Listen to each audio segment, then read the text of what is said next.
Hello and welcome to ninth grade biology at TAISM, the American International School of Muscat. My name is Mr. Gibney and I'm excited to be your teacher this year. We're going to follow the California Living Earth curriculum guide that you can see over here on ecosystems, Earth's atmosphere, evolution, and so forth. This encompasses the next generation science standards. So without further ado, let's dive into the course. Please feel free to email me with any thoughts, questions, or concerns. So, students, what will you do this year? Well, you will learn, you'll investigate phenomena and problems. And so, some examples would be right now we're dealing with the coronavirus and we're trying to decide if it's living or non living. And then we're asking many questions, student driven questions about the coronavirus and about vaccines and immunity. We'll then get into ecology with the sea turtles in Oman. We'll talk about coral bleaching. We'll talk about antibiotic resistance, sickle cell anemia, Terry Fox and cancer, lactose intolerance, the Gulf of Oman dead zone, and climate change, and many more on a lesson level. What will you do? So that's what you investigate. What you will do is you will do the nature of science. You will do what scientists do, and they ask questions, they wonder about things. They then try and work on constructing explanations. So they are asking questions about phenomena, and then we're going to construct these explanations using models and using mathematics.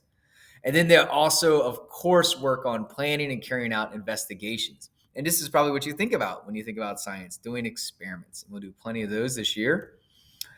Once you have asked these questions about phenomena, you've worked on a model, you've planned and carried out an investigation, you're then going to engage in an argument from evidence. This evidence comes from analyzing and interpreting data and doing research, obtaining, evaluating, and communicating information. This isn't like an argument where we're yelling at each other. This is an argument where we're trying to show how our claim evidence reasoning has been all tied together. And so the claim is a statement that answers our question. The evidence should be scientific data or observation.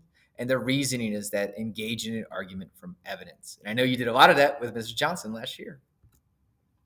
How will you think? These are the cross-cutting concepts in the next generation science standards. So when you approach problems, I hope that you will think, what do I notice? What kind of patterns are here? How does it work? What's going on with cause and effect? And one that we'll deal with a lot in biology is structure and function. How does the structure of a molecule lead to its function? And what's happening in the system? And so you can look at different models with energy and matter, scale, proportion, quantity, and stability and change, especially with climate change. So let's dive into the units. That was kind of like how we'll go through the course. And now let's talk about the content. So our first unit, we're still dealing with the coronavirus, but then we'll jump into unit 1, dealing with ecology. And ecology is looking at the interactions and ecosystems and between organisms and between the environment. And so we'll start with Robert Payne's famous experiment with starfish, where he removed them from tidal pools and he discovered the concept of keystone species and trophic cascades. We'll expand that to include otters. We'll use some mathematics with exponential and logistic growth. We'll talk about invasive species like these Asian carp down here. From there, we'll finish the unit talking about biogeochemical cycles, such as the carbon cycle, water cycle, nitrogen cycle. And then we'll take the carbon cycle and we'll use that to dive into unit 2, dealing with photosynthesis and cellular respiration and a history of the Earth's atmosphere. Students love to say in their graduation speeches or in memes that the mitochondria is the powerhouse of the cell. Well, in this unit, we'll learn why, and we'll really dive into it and how these molecules are rearranged to give us energy. After we're done with energy, we'll dive into evolution because evolution is the basis for biology. I love this quote by Sean Carroll up here. Mutation is random, natural selection is not. We'll spend a lot of time building a model of natural selection, and we'll apply it to instances like antibiotic resistant strains of MRSA.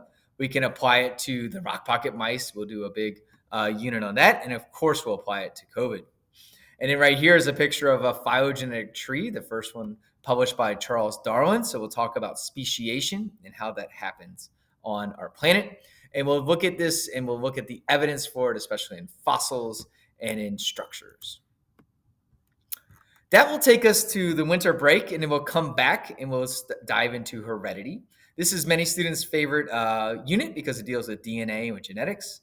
We'll learn about how DNA codes for RNA, which codes for proteins, which is in the news, right? Especially with the coronavirus vaccines. We'll also learn about how a segment of DNA is a gene, and those genes can be passed down.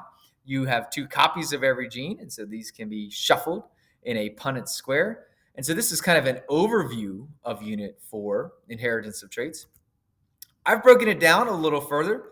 So this will be the story of you, and you can see how we'll dive into a bit more. In addition to just DNA and genetics, we'll learn about how cells divide, how to become specialized. When you're looking at me, right, most of the cells only have pretty much all have the same DNA, but why do they have different structures and functions? We'll talk about homeostasis and how that's the basis of medicine and regulation in your body, and then how humans make gametes or sex cells and pass on those genes. From there, we'll be gearing up into the springtime. We'll dive into instructional segment 5 on structure, function, and growth. And I like to say this is how your body works. And so it's going into cells, which many classes start with, but I like that it's here. You have a much greater context for it. We'll say that cells are made up of proteins and lipids and carbohydrates and nucleic acids. And we'll talk about how they interact and how they're organelles within cells. And just like in the previous unit, where you can get a bit more complex, you can do that as well here in this segment 5, dealing with the different macromolecules. You'll see up here the different elements that make up life: sulfur, phosphorus, oxygen, nitrogen, carbon, and hydrogen. We'll deal with the role that water plays in life on Earth, and DNA and RNA.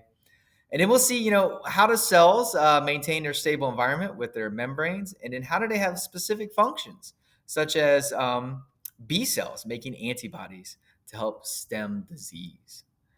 We'll finish up the year with Unit 6 on climate change, ecosystem stability, and response to climate change. We'll look at what's happening with the input of atmospheric carbon dioxide and how that's causing the greenhouse effect and what's happening to temperatures.